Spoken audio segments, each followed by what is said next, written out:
View and review course materials and lessons. This tutorial shows how to navigate lessons in Brightspace Learning Environment. In the Course Navigation area, you can view and navigate course materials and activities. Course material can be organized into units, lessons,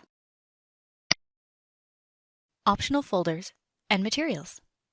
You can click Download to save course materials that you want to read later while offline. Click a course material to view it in the display area.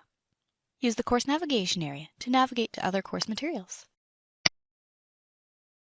Course material will also navigate you to other course activities you need to complete, such as quizzes or assignments.